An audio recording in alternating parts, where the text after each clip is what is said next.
Hello, hello, hello. How are you today? I'm Cheryl Wayfree, and I am here to introduce and explain and show and teach and talk and however we want to spell it out there. The 7 top Wayfree ways. The 7 top ways that I use to eliminate stress and struggle and strife and shit out of my life. So I have laid out these 7 ways. These are my top 7 Wayfree ways, as I call them, to freedom, to having it all. And we went over the other day. We went over previously, or maybe not the other day, but we went over previously the my top one, my number one top ultimate Wayfree way is mindset. So we went over that one a couple days ago about freeing your mind and where your mind's at and what you do is the number one orchestrator of your life. So today I would like to introduce another one to you, which is your time, how you spend your time, the way you spend your time, who you spend your time with, the actions that you do in your time, the activities that you involve yourself in, the people you spend your time with, the stores or the activities or the locations you spend, all the things that you do that soak up your time are very, very relevant and are very important and very much so have to do with your life and the direction of it and the progress that you make in life. The more we focus in on how we spend our time, we can't get any more time. As we all know, time is there's the past doesn't exist and the future isn't here and it doesn't exist. So all we have is right this minute. And we never know how much of that we have. You never know when your time's up. You never know when you're going to walk outside and that's it. It's time to go, and whether that's something happens or an outside source. So we just never know. None of us ever know when our time is up. So our most valuable asset is time. And so how you spend your time is so important, and how you spend your time, the things that you think about and the things that you ponder on and the relationships that you spend your time on and the people and the activities and the things you put into your mind while you're spending that time is so important. So we all have a shortage of time. We're always like, oh, but I don't have time. And it's like, but how much time do you actually have? We all have the same amount of time. So the I don't have time is not true. That's just what we tell ourselves is I don't have time, where the real truth of it is I have time. I've just decided to spend my time elsewhere. And that's often what we're not clear about. We're often not clear on the fact that we all have the same amount of time. We all have the same amount of days. We all have the same amount of minutes. It's just we don't all make the same choices. So that's the biggest difference is how we choose to spend our time. So those that we look at sometimes and we're like, well, they have so much more time than I do is not true. They don't. It's how they choose to spend their time may make it look as though that they or appear as though they have more time. And what you're seeing is they have more time free or they have more time to do the things that they love to do. And they're not making excuses. They're not making excuses for why they can't. They make it happen. So they make time for these things. And I often, when I was younger, I often said that, I was like, oh, I just don't have time. I love to sew, but I just don't have time, and I love to do this, but I just don't have time. When the real truth of it was I was choosing to spend my time elsewhere. And I do it still. I sometimes find myself saying, oh, no, I don't have time for that. And then it's like, wait a minute. Do you not have time or have you not made it a priority? And oftentimes that's exactly what it is. It's like I just said, I just haven't made it a priority, or something else is a priority and this is something I'd like to do also, but I haven't delegated my time well.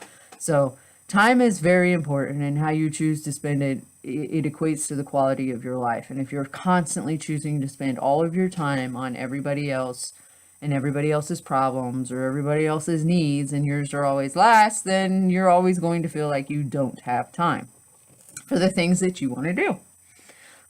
Because nobody else wants to do those things. Or, I mean, people want to do those things, but nobody else can do those things for you if they're the things that you want to do that are what fulfill you.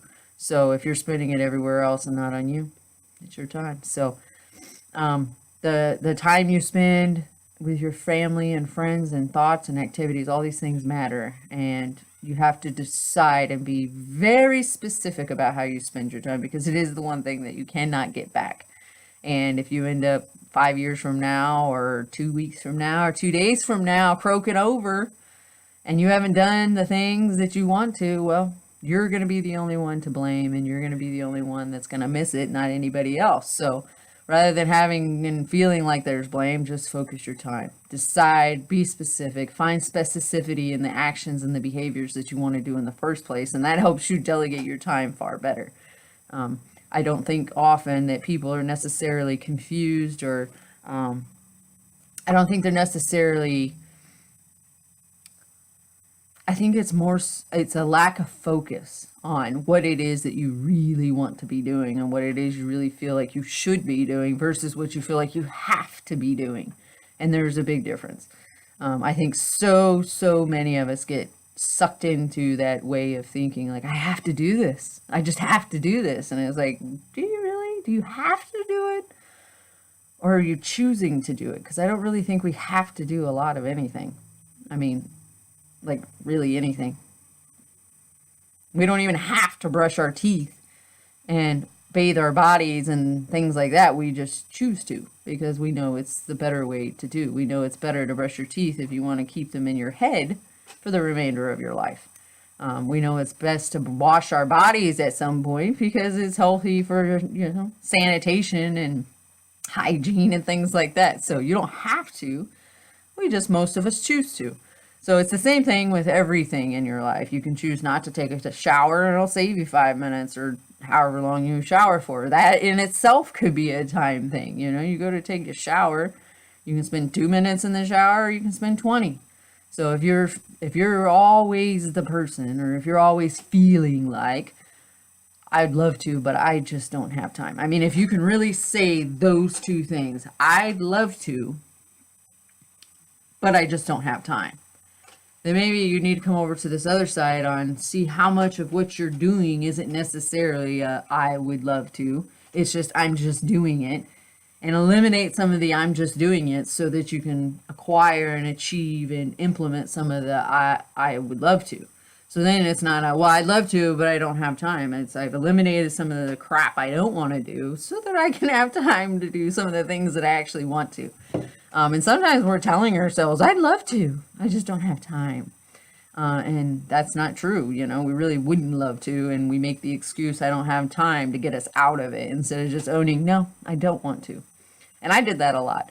I used the excuse of, I don't have time, or, I would, but I'm just too busy. I used that for a long time with people when I was younger. And sadly, I used it with my family a lot, my own personal family, because I didn't really want to spend time with a lot of them, or at the time I didn't want to. And so it was like, I'd love to, but I just don't have time, or I do the opposite. I was in that for a long time where I wanted to hang out with different people. I wanted to spend time with new people. I wanted to do new activities and new hobbies and experience new things.